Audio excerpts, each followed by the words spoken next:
Welcome to the second episode of Between the Covers with Tracy Lawson. My guests tonight are Mike and Shel DiBaggio, and they are a husband and wife team whose love for storytelling began with an early passion for superhero comics, sci-fi fantasy novels, and role-playing games. When they're not writing or illustrating, they can often be found hiking, building Legos, customizing action figures, or watching old horror movies, and they live in St. Clair, Pennsylvania, along with their dogs and cats. Welcome, you guys. Thanks so much for being on the show tonight. Thank you for having us. Mm-hmm. So, I'm about halfway through Dismal Tide, your new young adult superhero adventure, and I have to say I was laughing out loud by the middle of the first chapter. Just the thought of the superhero being in the confessional and having to relay all of the things that were going on in his world to a priest would just crack me up. So, tell me a little bit about the open source shared universe and how you guys got started with that. Well, we actually had another podcast on Liberty.me like last year when we released House of Refuge, which was our first short story that was published in the Ascension Epoch universe, and it so the open source thing was just an idea that we had to help build a very extensive setting and background, which otherwise takes, well, any sort of world building takes an awful lot of time, as you know. And we're also fans of like that kind of stuff. We're fans of old literature. I actually prefer to read mostly literature from the 1800s and early 1900s. Partly that's because I'm cheap and it's free. Also largely because I often prefer the writing style, and there's some great storytellers from that period of time. But we wanted to, so we started out with, we were working on a online role-playing game that had superheroes and adventure stuff, and it was, with Marvel and DC characters and some of our original characters and, characters from TV shows, and we built this shared universe.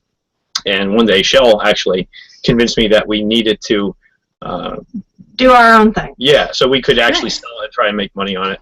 And so one of the I don't want to call it a gimmick, but one of the plots, the stratagems we came up with was to just take advantage of this huge body of characters and concepts and events and things that people are immediately familiar with.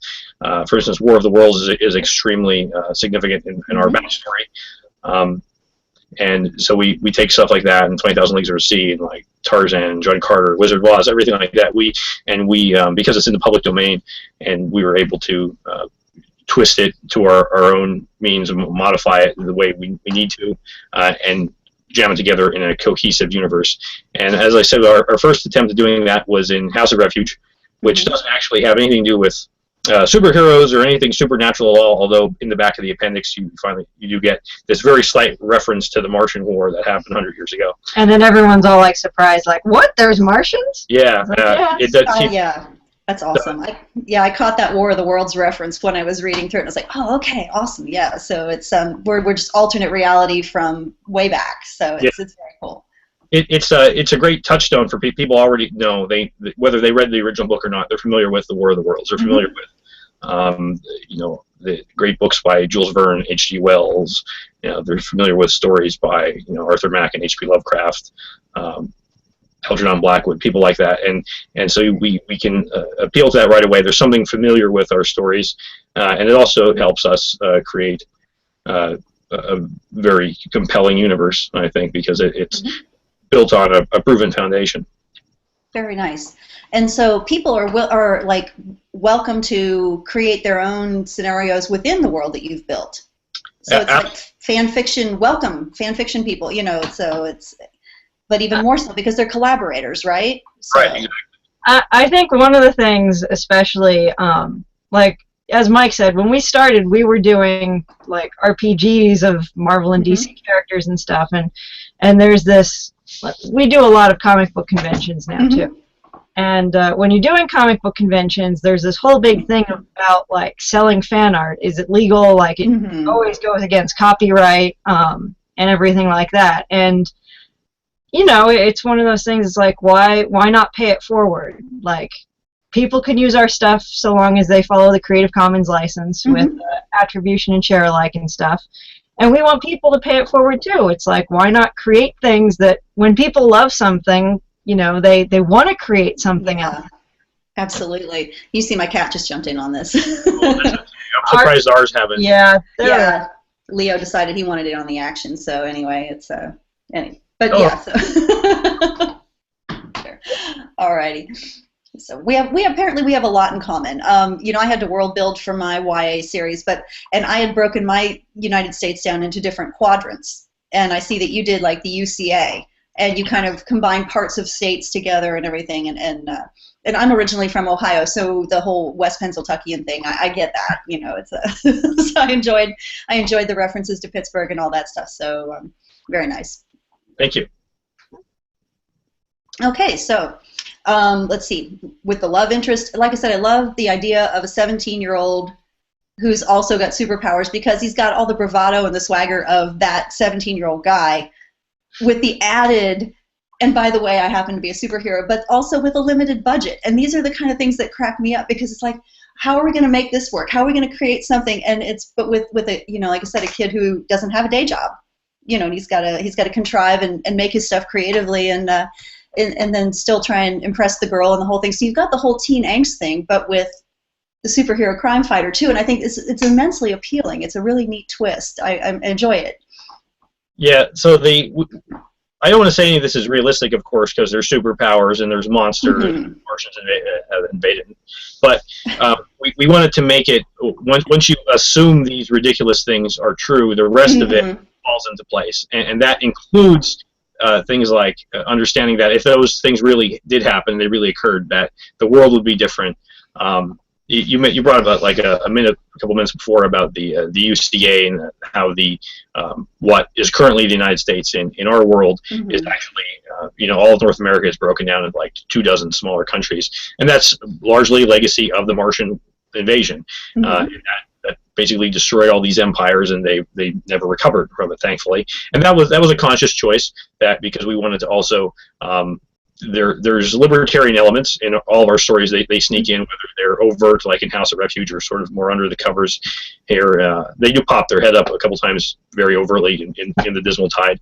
But how that actually touches on economics too is that the people are generally more prosperous. There's governments, to the extent that they exist at all, they're smaller and weaker. They're not taxed. There's actually a part in the appendix that details the the currency of the United Commonwealths, and explains, because I may throw it like, well, I hope I'm not boring anybody talking about this. No, I think you've got a really audience that's tuned into this kind of thing here. You know, exactly. I'm talking to a crowd of libertarians. I could write entirely about economics, and they would love it. But, so there's a couple times in there where I mentioned prices, and people, I think the prices are weird, but I explained in the back, prices are what they are because there's no inflation. The money's actually worth something, and prices tend to go down over time as technology improves. It's not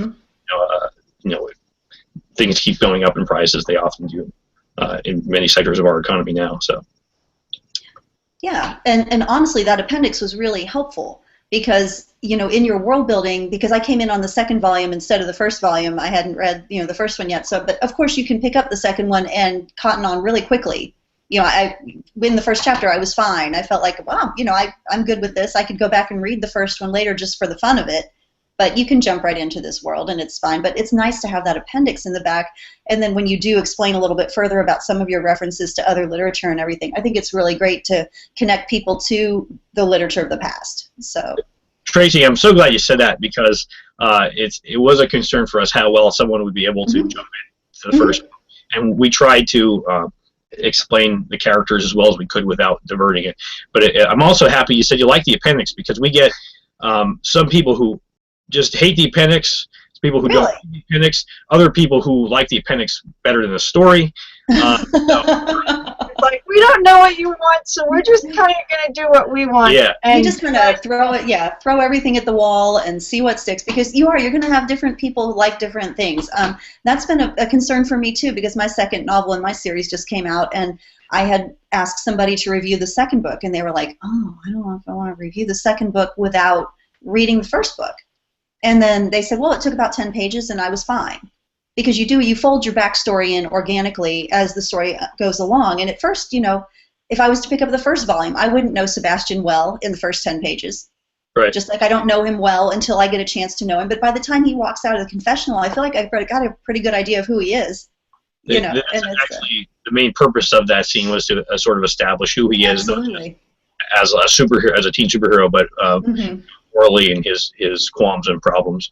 But I was wanted to say too that so last time we were on a podcast with you, I downloaded your second book, and I didn't read through the first book, and I was able to get through very easily, understand and get the gist of what's going on. I think that is, without patting ourselves on the back too hard, I think that is a sign of a well-written book that you can actually jump in the middle of the series. That even though there's continuing elements, you don't feel like completely at a loss. I feel like we should do a shout out to Jim Shooter, just because. Yeah. So Jim Shooter was the editor at Marvel Comics, the editor-in-chief of Marvel Comics back in the 80s? 70s and 80s. 70s and 80s. And he had this whole big thing where it's like, there's, 250 issues of Spider-Man, but I want someone to be able to pick up issue 251 and be able to read Spider-Man's adventure. And we totally, borrowed that concept because we want people to be able to do that for ours.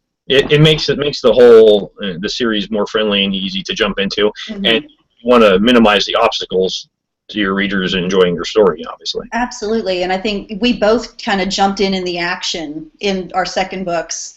So if you can get hooked into the situation that the character's in, and then later on you say, oh, okay, well now let me tell you a little bit more, because I gave a talk at a Montessori school once, and I don't usually, my books are like older teen, books, but I went to an elementary school because I was with friends, and the older son was in middle school, and the younger son was like, well, aren't you going to come to my school too? So, oh yeah, sure, honey, I'll come to your school.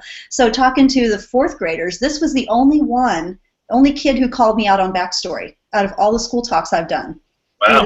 This fourth grader raises his hand, and he's like, Tracy, you told me about Tommy, and you told me Tommy was hurt at the beginning of the book, and I want to know more. And I said, well, Bennett, we've known each other a long time, but if I just met you today, and I said, hi, I'm Tracy Lawson. I'm here to give you a talk about my book today. But when I was born in Cincinnati, back in the 60s, and I said, you'd get bored really quickly. I said, now what chapter are you in? And he said, I'm in chapter 3. I said, okay, well, you're just about to learn more about what happened to Tommy. And he goes, okay. And I said, that's called backstory. But that's the only time I've ever had a kid call me out, and he was actually pointing at me from the back of the room. and this was Josh Hall's kid, and I don't know if you know Josh, but he's an economist. He's a friend of my husband's, and his kids. He's a cute little guy, but it was just funny but yeah, you fold the backstory in organically is the moral of the story, and people will pick it up, and it'll be fine. So yep, very good. And I also have to say how much I love the Teen Talent Coalition and the people that run the Teen. It's it was almost like the safe spaces for the talents. That's exactly what it is. Yeah, and it just cracked me up. It's you have these talents, but you oughtn't to use them. You ought to let the police and the fire step in and do it. Yep. So what's the whole point of? But yeah, it was nice to have Sebastian be that voice of libertarian reason in the back of the room, and the voice of snark. And I really, he's kind of got it all going on. Yeah, one nice thing about our alternate universes is we get to, since we're the gods of this universe, we get to say how things are. And so we have, as I said, a generally much more libertarian, anarchic in some areas, political order. And I think we also tend to make people a lot more sane than they tend to act today, at least when you're dealing with young people. So as you get later in the book, you start seeing that the folks that go to Teen Talent Coalition, they are sort of, not. They're kind of our version of social justice warriors, and they have their agenda, but they're an anomaly in this society.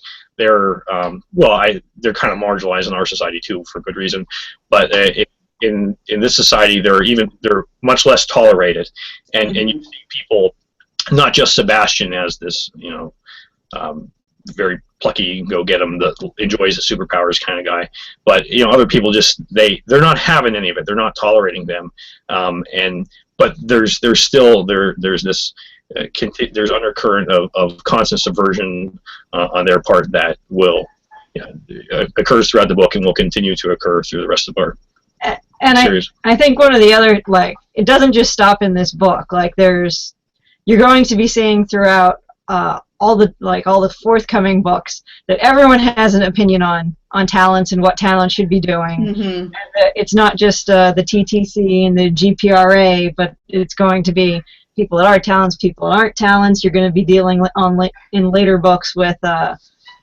Black Ice and Magnatrix and, like, you know, movie stars and popular culture. This is what this means to be this, and mm-hmm. you know, you've got these talents that are like, can't I make up my own mind? This is me. This is what I do. You know? I know. Do you want to join a fraternity and pay the fees to be in the talent fraternity? I mean, I thought the whole thing was just brilliantly done. It was very funny.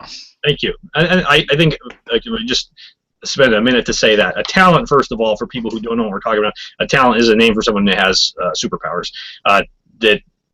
Michelle was throwing out acronym stuff. Yes. You don't need to worry about it, but like TTC is basically like a teen talent coalition. It's like a support group for talents who have weak powers and lame powers, or they're afraid of their powers. And the GPRA is the Global Parahuman Revolutionary Army, and they're your classic radical, violent, quasi-terrorist group. But you'll find out all about them in the book if you read it. Oh yeah. And I love all the acronyms because I am notoriously bad with acronyms. I mean, really bad with acronyms. You throw out an acronym and I'm like, I've got nothing. But I created a ton of them from my books, partly to make fun of myself because I can't keep track of anything. And all of yours, I was like, yeah, you're doing the same thing I did, is make up all these coalitions and groups and things like that, and give them funny names. So it's we gotta pocket everything in their little, areas and stuff. So, yeah, very good. So, tell me about Evangeline. Evangeline Garber is the new girl at school who, she's introduced in the first book, After Dark. She moves to school from out of the area. She has superpowers, and she doesn't really tell anybody about it. She has some bad experiences with it, which sort of come to light. One of them comes to light in this book. And there's also the issue that her father, her father seems not to like her very much. He's not abusive, not physically, but he's very, very much condescending and sort of contemptuous of her, and she doesn't really know why. And we see that a bit more in the first book. But she's convinced that, among other things, it's because she's a talent, and her dad is the only parent in her life. We haven't yet touched on what happened to her mother, but there's sort of a mystery and tension there too, because in the first book, she invites Sebastian over for dinner at her house, and her dad is especially unhappy that she's invites this boy over, and Sebastian recognizes by face and name, and said, "Hey, you were in the Compass Society. You used to work with superheroes and go on adventures and stuff." Oh, yeah. So that was the end of the dinner, and basically her dad gets up and says, throws some insulting comments on him and says, that's it, see yourself out. And Sebastian's like, wow, like I thought I was paying you a compliment and everything. And his response is, of course you would think so. But at first Ava hides that she is a talent, and Sebastian discovers, kind of like with a mistake on her part, that she revealed some information to him that she didn't intend to. He didn't notice till later that she actually was a talent, and he convinces her, though she's reluctant to, put on a costume and come out and join them.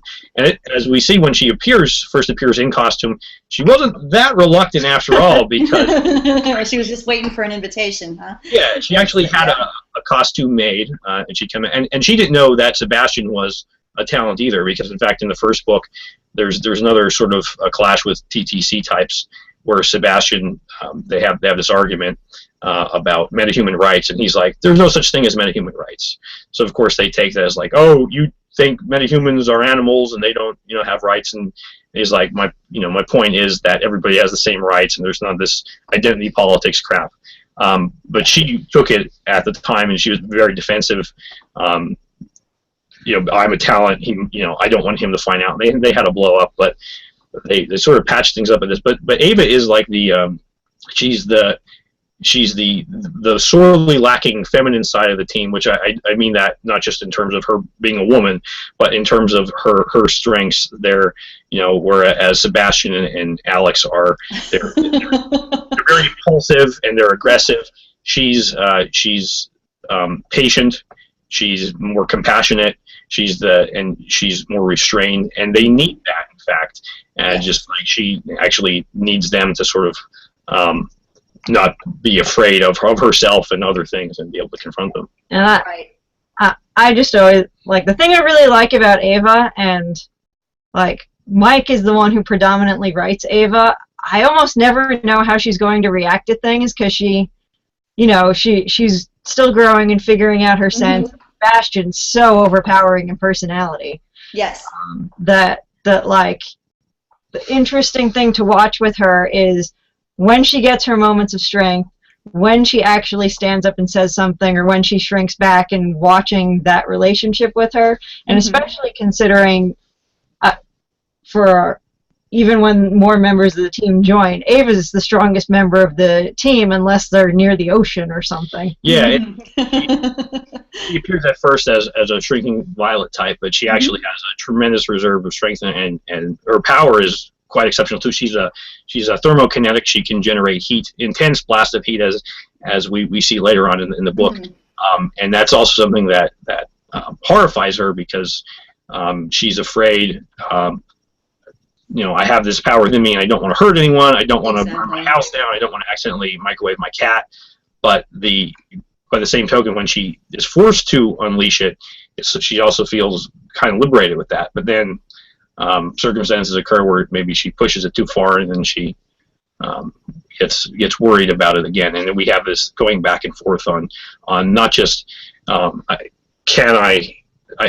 I have these powers, but should I use them? Exactly. Yeah. Can I be successful doing it, but should I?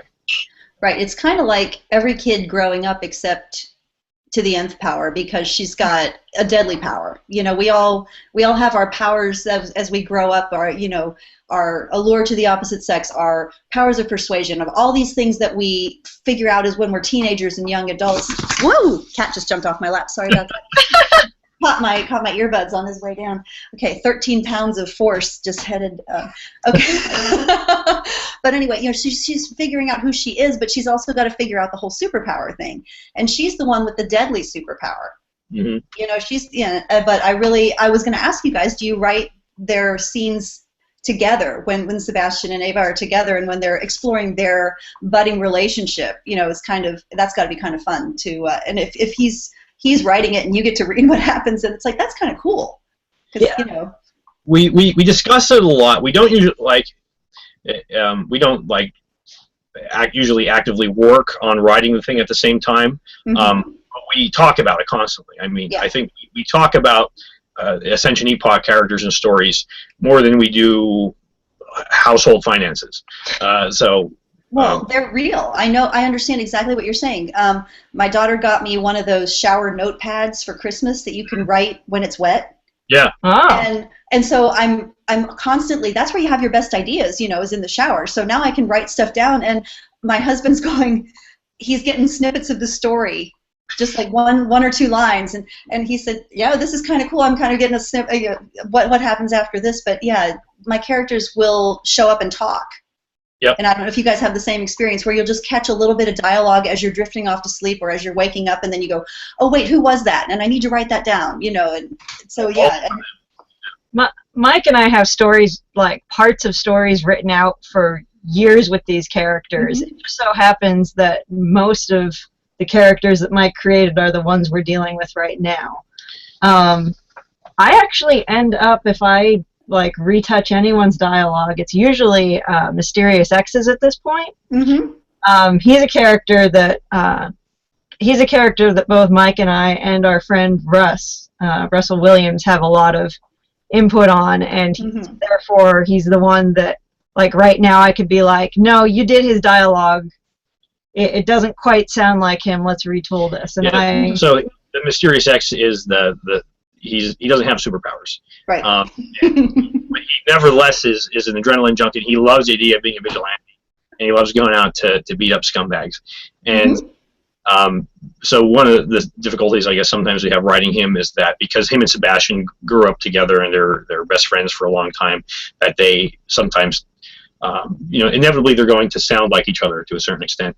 And so Shel did a lot in our last revision of sort of little things, quirks of speech patterns, just the body language that really set him off as, or try to set him off as a different person. And that's, but we always, we're constantly going back and forth, sharing ideas and also revising the stories. And often I'll write something, I'm like, oh God, I'm so happy to just have gotten that out of my system, and I'm like, read this, and she's like, she's like, oh, it's good, but let's change it. And I get so mad. I'm like, no, I don't want to. Not even that I disagree with her. Just like, I don't want to work on it no more. And she's much better at that than I am. Yeah, I'm not going to say what happens in the chapter titled Aftermath, but that was not originally in the book, and there was a point where we just wanted to get the book out, and I was like, Mike, you have to put the chapter Aftermath in there. You have to write this.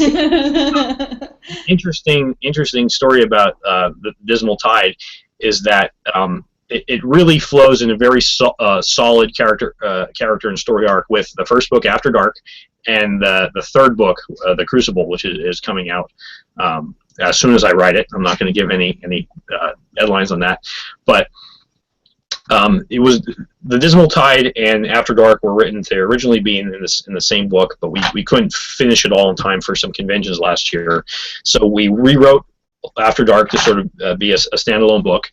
And then the stuff that was left was supposed to go into the second book. And we're like, oh, this is half the size of After Dark. We'll get this done in a couple months.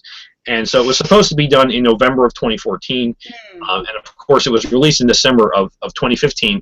And it ended up being, more than 100 pages longer than After Dark. And we felt that, we couldn't just release that because there's so much more story packed in here. That we needed to tell, and the scene after the big battle with the GPRA at the end that Shel just mentioned is one of them.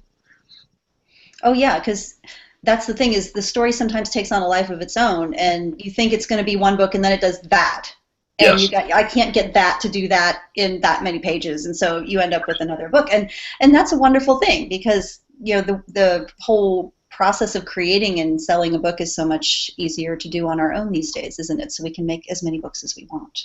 And, and it's nice too. The self-publishing thing is great because it's nice to talk about. Oh, if I had a publisher and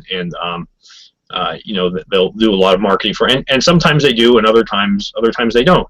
And so ultimately nowadays you really have to do a lot of the marketing yourself, regardless of whether you have an agent or a publisher and everything. Absolutely, yeah. See, I have a small publisher that handles my history books, but I'm indie for my novels. Right. And I found that I was with a publisher for my novels, and then I ended up severing ties between book 1 and book 2 of the series, and put the first book out in a second edition. And I just found that was probably the best decision I ever made, was to decide to just go it on my own. And because now I've got, you're so autonomous, you make the decisions for the marketing, and yeah, it's a steep learning curve to market. Huge learning curve. Oh my gosh, and it's frankly, it's miserable at times, because that's not what we're geared to do. We're the creative people. I don't want to be the numbers guy. I never want to be the numbers guy. So, but yeah, you got to figure it out. But then there's a lot of satisfaction when you do reach your audience and you get to do it on your own terms.